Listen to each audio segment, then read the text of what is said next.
Hello students. In the last class already I have discussed RCM topics. तो उसी को आज हम कंटिन्यू करेंगे। 3 सर्विसेज ऐसी रह गई थी जो कि RCM में कवर होती है।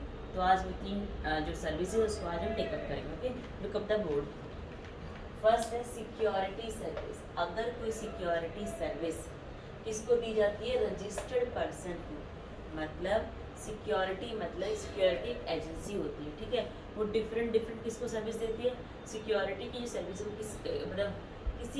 वो किसी को भी ज़रूरत पड़ सकती है उसकी, जैसे कि कंपनी को या फिर किसी शॉपकीपर्स को या किसी इवन घर के लिए भी नहीं ज़रूरत पड़ सकती सिक्योरिटी की।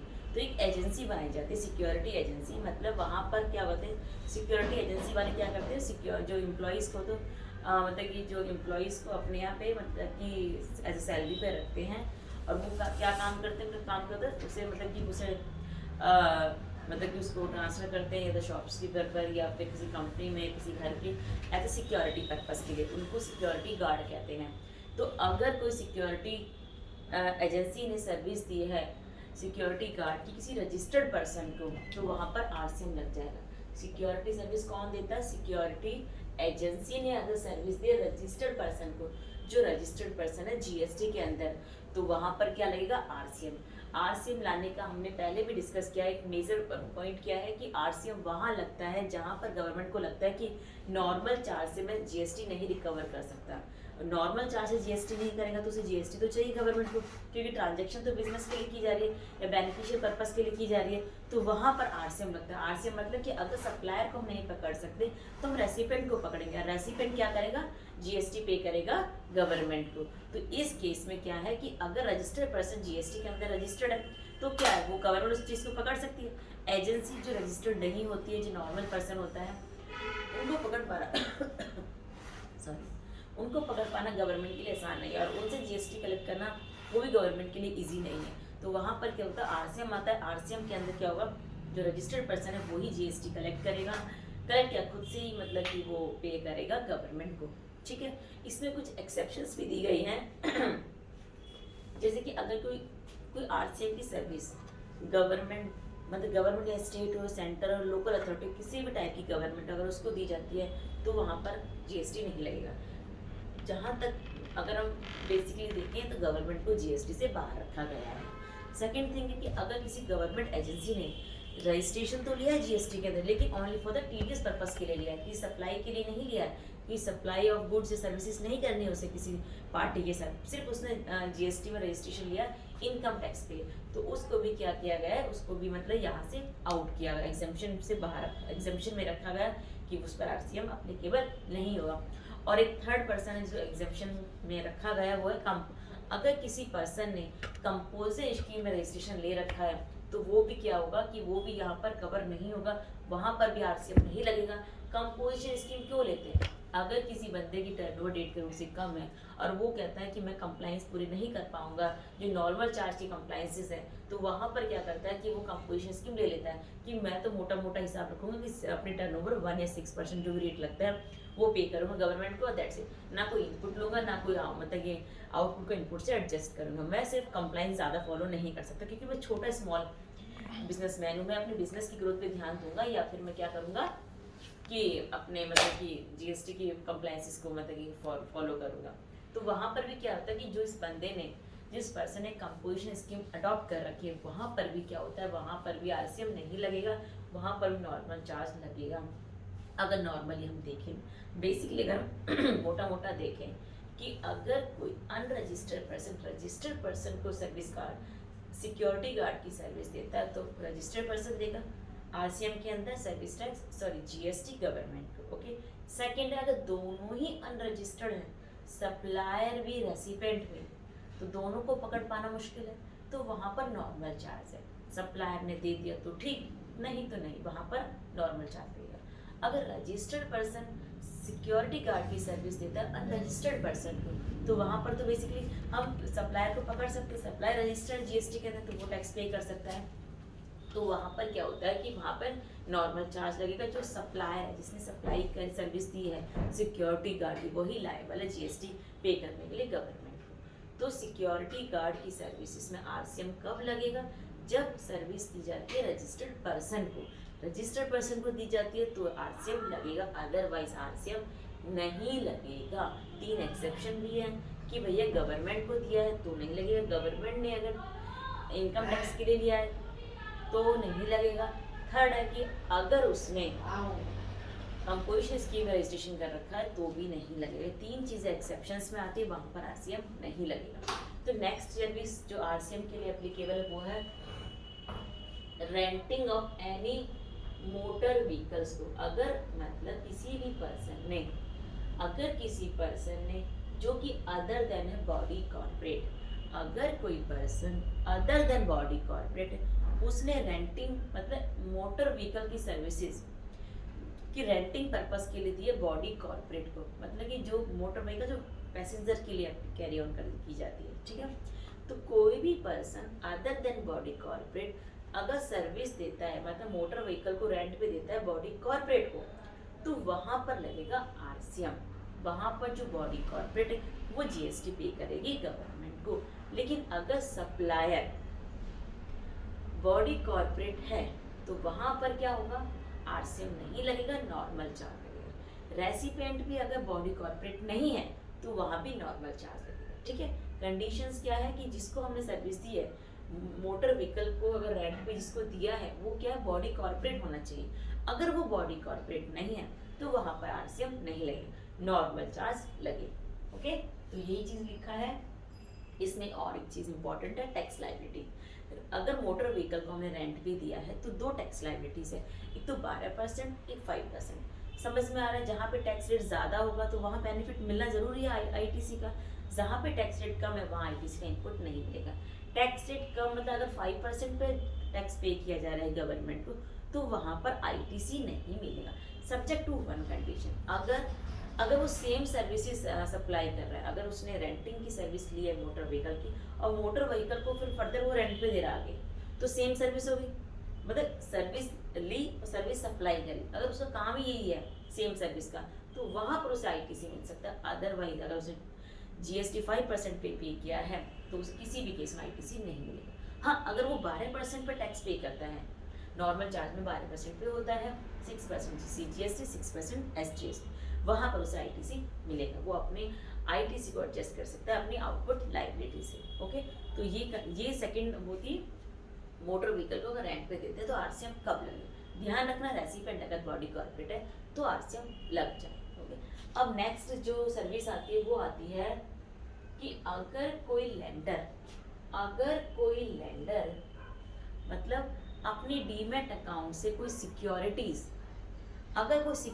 को रेंट पे देता है किसी बोरोअर को तो वहाँ पर आरसीएम लग जाएगा। ओके, तो हम उसे एक डायग्राम के थ्रू समझते हैं कि एक्चुअली कब आरसीएम लगेगा, कब फॉरवर्ड चार्ज लगेगा। ओके, देखो, अगर कोई लेंडर मतलब जो कि सिक्योरिटीज का लेंडर है, मतलब उसकी डीमैट अकाउंट में सिक्योरिटीज पड़ी है, ठीक है। डीमैट अकाउंट में क्या हुआ, सिक्योरिटीज पड़ी है, तो वो क्या करता है कि अगर कोई बोरोअर कहता है कि मुझे अपनी सिक्योरिटीज से कुछ शेयर्स दे दो ताकि वो मार्केट में बेच दे और उससे कोई बेनिफिट कमा ले।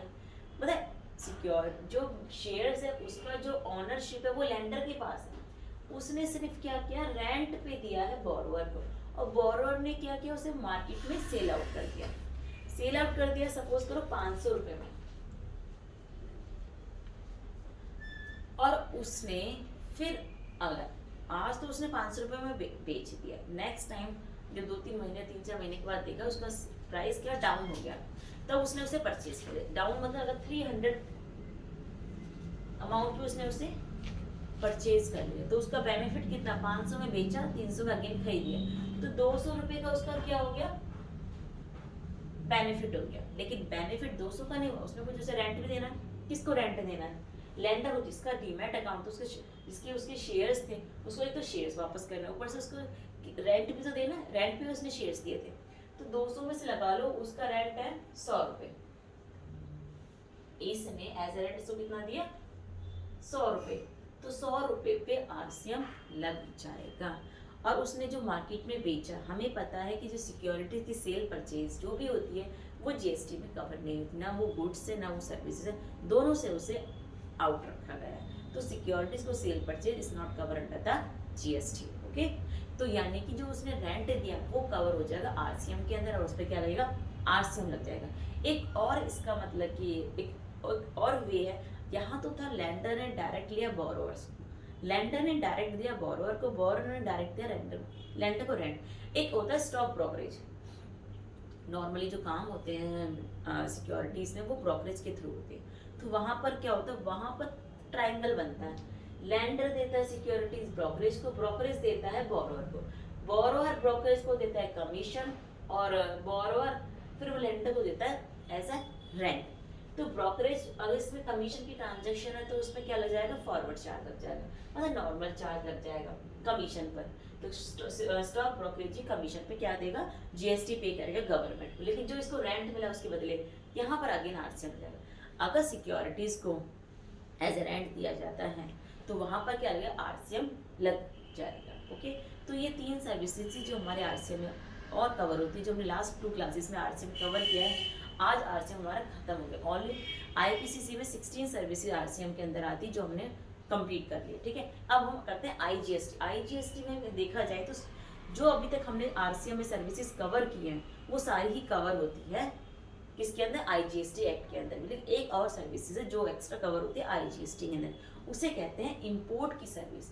इंपोर्ट की सर्विस मतलब इंपोर्ट किसे कहते हैं, अगर कोई हमने परचेज किया बाहर से, आउट ऑफ द कंट्री, मतलब फॉरेन कंट्री से अगर हमने परचेज किया इंडिया में, तो वहाँ पर क्या आरसीएम लग जाएगा। जो इंडियन पर्सन, क्योंकि बाहर वाले पर्सन को तो हम पकड़ नहीं सकते, उसको तो हम बोल नहीं सकते कि तुम जीएसटी में रजिस्ट्रेशन करो फिर गवर्नमेंट को पे करो, नहीं।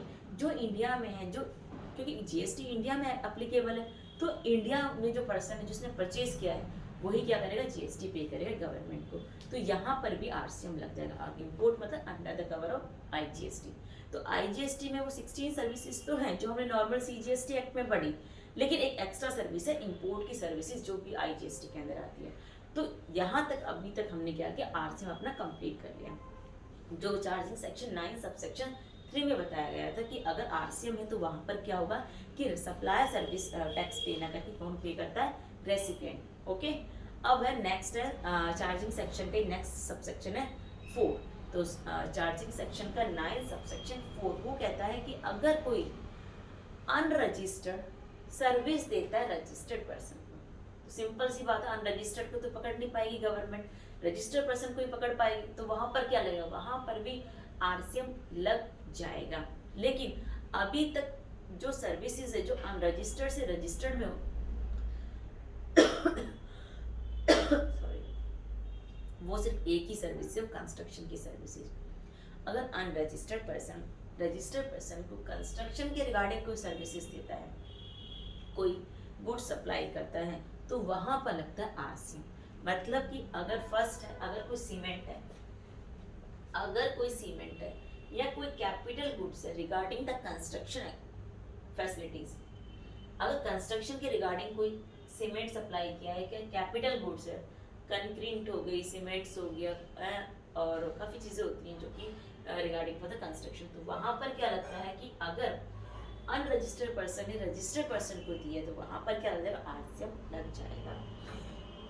एक नेक्स्ट पॉइंट इसमें आता है कि अगर कोई इनपुट या इनपुट सर्विसेज, मतलब कंस्ट्रक्शन के लिए इनपुट चाहिए या इनपुट सर्विसेज चाहिए, इनपुट का मतलब वही है, अगर रॉ मटेरियल चाहिए उसे बनाने के लिए, सीमेंट हो गया, कंक्रीट हो गया, ब्रिक्स हो गया, ये सब क्या है, इनपुट्स है, रॉ मटेरियल्स है।